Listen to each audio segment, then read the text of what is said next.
Sebab kamu semua adalah anak-anak Allah karena iman di dalam Yesus Kristus. Karena kamu semua yang dibaptis dalam Kristus telah mengenakan Kristus. Dalam hal ini tidak ada orang Yahudi atau orang Yunani, tidak ada hamba atau orang merdeka, tidak ada laki-laki atau perempuan, karena kamu semua adalah satu di dalam Kristus Yesus. Dan jikalau kamu adalah milik Kristus, maka kamu juga adalah keturunan Abraham dan berhak menerima janji Allah. Selamat pagi adik-adik. Kita bertemu lagi pada pagi hari ini di dalam pelajaran 8 tentang pembaptisan yang menyatukan orang percaya. Nah, diambil dari Galatia 3 ayat 26 sampai dengan 29. Kita akan berdoa terlebih dahulu sebelum kita akan mendengarkan firman Tuhan. Bapa di surga, kami mau bersyukur kepada Tuhan untuk pagi hari ini atas pimpinan Tuhan, kebaikan Tuhan yang boleh kami nikmati setiap hari. Kami mau bersyukur untuk kasih setia Tuhan, di mana kami pada pagi hari ini juga boleh mendengarkan firman Tuhan. Bapa di surga, kami mohon Roh Kudus Tuhan yang akan menolong kami dan mengajar kepada kami supaya kami punya hati yang rela diajar, roh yang lemah lembut yang mau tunduk kepada kebenaran firman Tuhan. Kami serahkan waktu ini ke dalam tangan Tuhan. Hanya di dalam nama Yesus Kristus kami berdoa. Amin.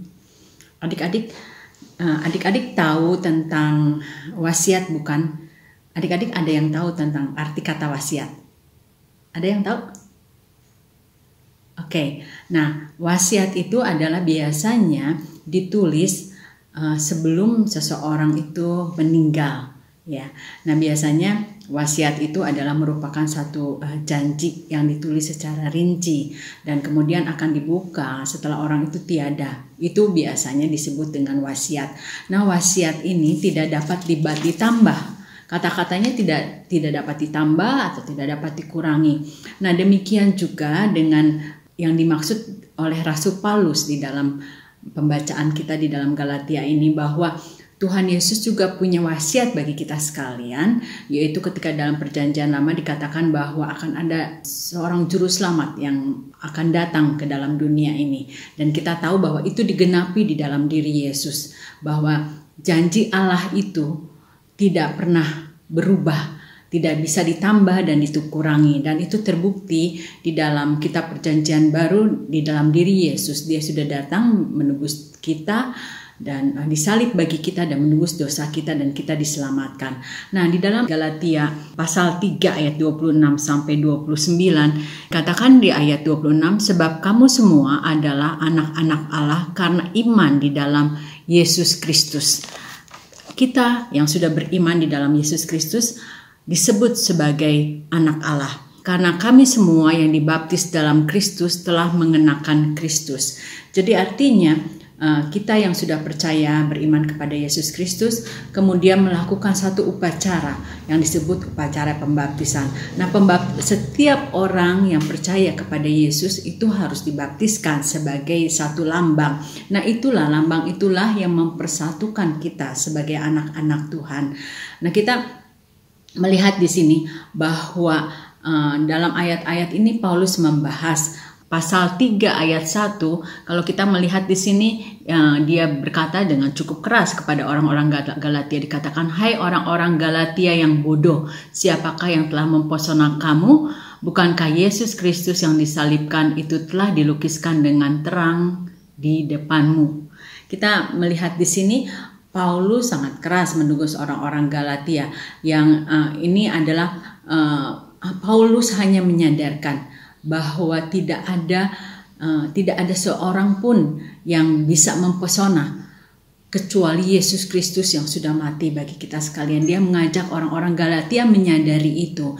Nah, ternyata kita melihat di sini saat seseorang percaya kepada Tuhan, maka statusnya dari pasal 3 ayat 26, statusnya dirubah menjadi anak-anak Allah.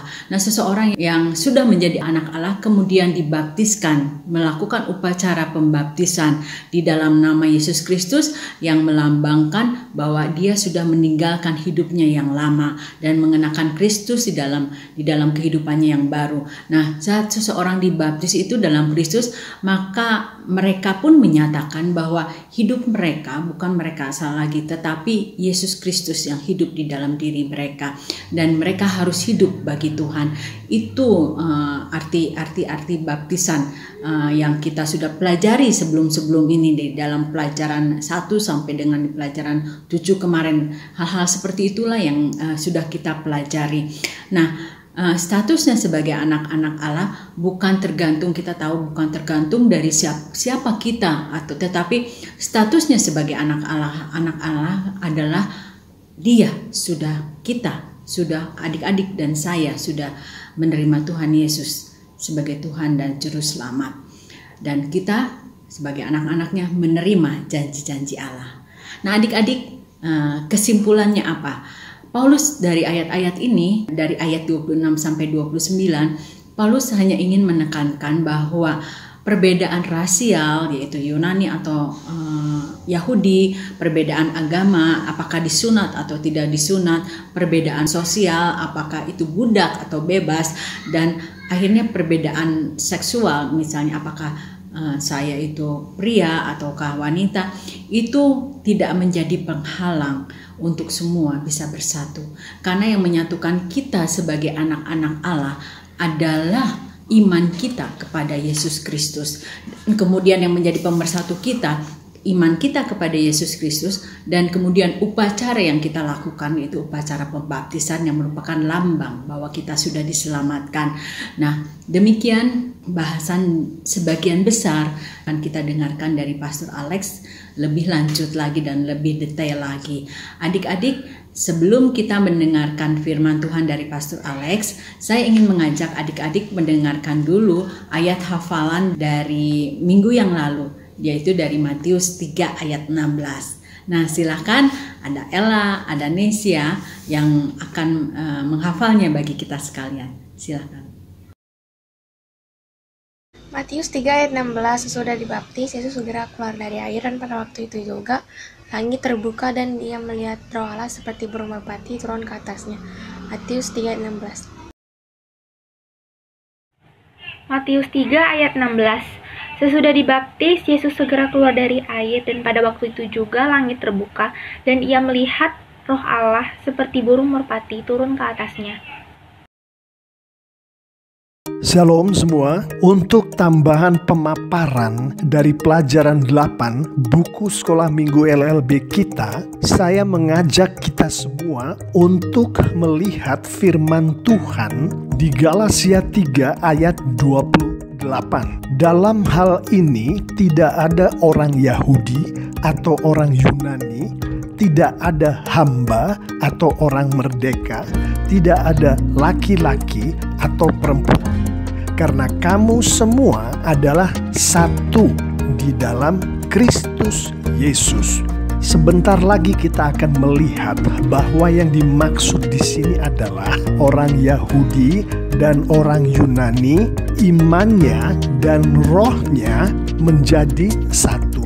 Seorang hamba dan seorang yang merdeka, imannya dan rohnya menjadi satu. Seorang laki-laki dan seorang perempuan, imannya dan rohnya menjadi satu, yaitu satu iman, satu roh di dalam Kristus Yesus. Untuk mengerti lebih dalam ayat 28 ini, mari kita mulai dari ayat 23. Sebelum iman itu datang, kita berada di bawah pengawalan hukum Taurat dan dikurung sampai iman itu telah dinyatakan. Kita fokuskan perhatian kita pada kata iman yang di dalam bahasa aslinya, bahasa Yunani adalah pistis, yang diterjemahkan ke dalam bahasa Inggris faith. Apakah itu pistis? Apakah itu faith? Menurut Galatia 5 ayat 22, faith, pistis, ini adalah buah roh kudus. Lanjut ke ayat yang ke-25, sekarang iman itu telah datang. Karena itu kita tidak berada lagi di bawah pengawasan penuntun. Kita konsentrasi ke kata iman. Kita tahu dari ayat 23 dan Galatia 5:22 bahwa iman, faith, pistis adalah buah Roh Kudus. Jadi pada saat ayat 25 ini berkata sekarang iman itu telah datang, itu artinya sekarang Roh Kudus itu telah datang. Iman adalah buah dari Roh Kudus. Tidak ada iman tanpa Roh Kudus datang. Roh Kudus siapa? Roh Kudus Tuhan. Roh Kudus Tuhan Yesus. Dengan kata lain, sekarang Tuhan Yesus itu telah datang. Datang kemana? Datang ke dunia dan tinggal di dalam anak-anak Tuhan yang sudah lahir baru.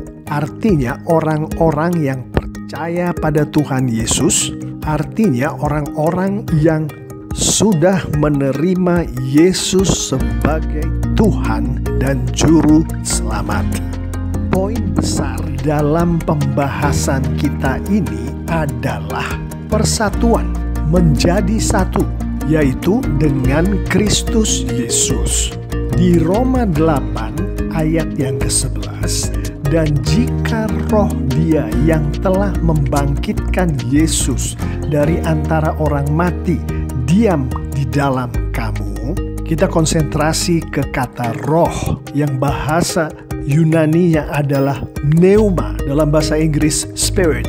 Kata roh di Roma 8 ayat 11 ini sama dengan kata roh yang ada di Galatia 5 ayat 22 yang membuahkan faith, pistis, yang ditulis di Galatia 3 ayat 23 dan ayat 25 tadi, yang adalah roh Tuhan Yesus. Artinya roh Tuhan adalah sama dengan roh yang ada di dalam Yesus. Roh Tuhan yang ada di dalam Yesus adalah sama dengan roh Tuhan yang ada di dalam Paulus. Roh Tuhan yang ada di dalam Yesus adalah sama dengan roh Tuhan yang ada di dalam saya, dalam Anda, yaitu anak-anak Tuhan yang sudah lahir baru, sebagaimana saya katakan tadi.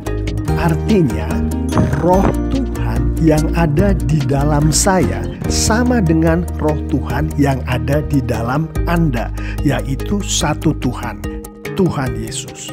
Galatia 3 ayat 26, sebab kamu semua adalah anak-anak Allah karena iman di dalam Yesus Kristus.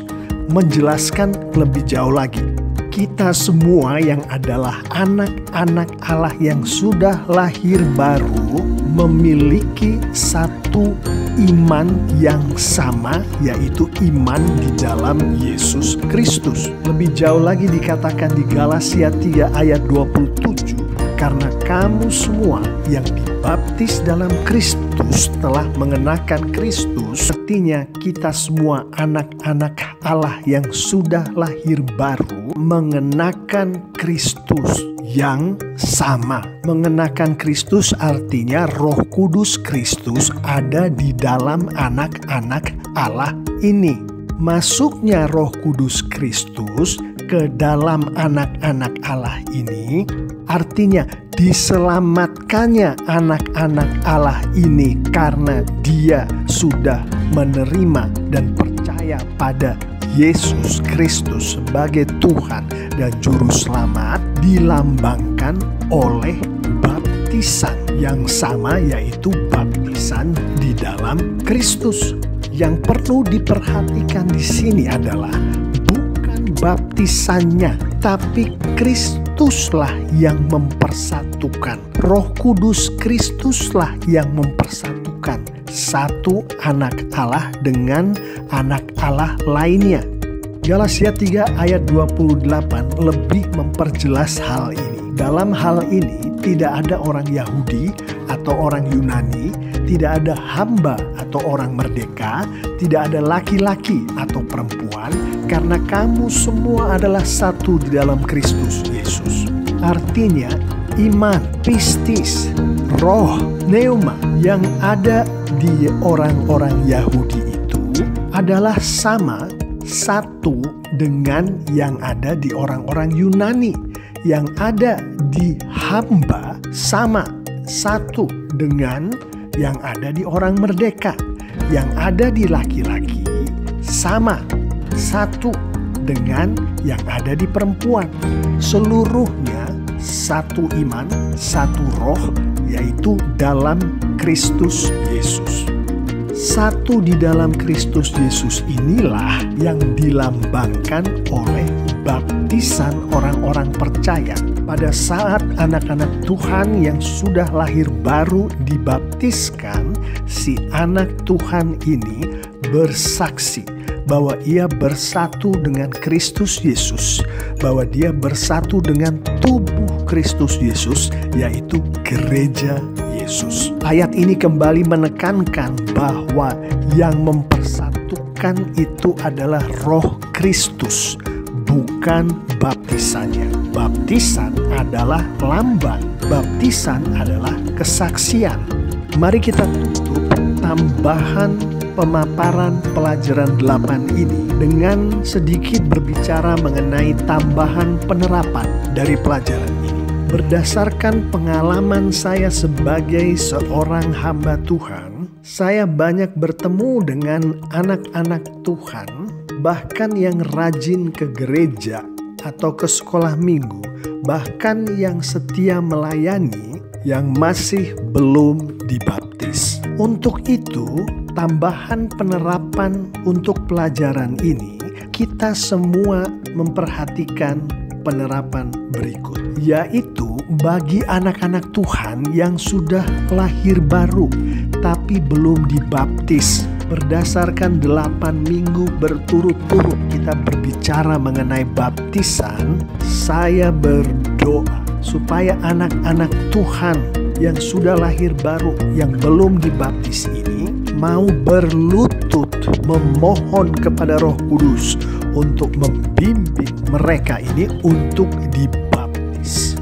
Dan setelah melalui doa yang kusyuk ini memohon bimbingan Roh Kudus untuk dibaptis, marilah mereka-mereka itu datang ke pemimpin-pemimpin gereja, pemimpin-pemimpin sekolah minggu, pemimpin-pemimpin care group atau kelompok-kelompok kecil untuk mencari tahu bagaimana cara untuk dibaptis. Dengan demikian Tuhan Yesus dipermuliakan, gereja diberkati, dan sebagaimana kita tahu dari Alkitab, anak-anak Tuhan yang mempermuliakan Tuhan, yang memberkati gereja-gerejanya akan diberkati Tuhan Yesus.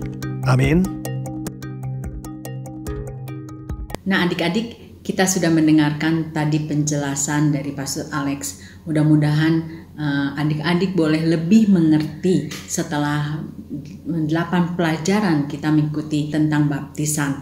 Nah, pada pagi hari ini ayat hafalannya diambil dari Galatia 3 ayat 26 yang mengatakan, sebab kamu semua adalah anak-anak Allah karena iman di dalam Yesus Kristus. Oke, coba hafalkan ayat ini, pendek sekali, dan nanti adik-adik bisa kirimkan ya ke WhatsApp kita. Nah, adik-adik, sampai di sini pertemuan kita pada pagi hari ini. Jangan lupa minggu depan kita akan kembali bertemu dengan tema mengenai perjamuan Tuhan. Nah, ternyata bukan tentang perjamuan Tuhan, masih tetap tentang pembaptisan loh. Masih tetap tentang pembaptisan ternyata ya. Nanti kita nanti pelajaran 10 tentang perjamuan Tuhan. Kita akan menutup sekolah minggu kita pada pagi hari ini.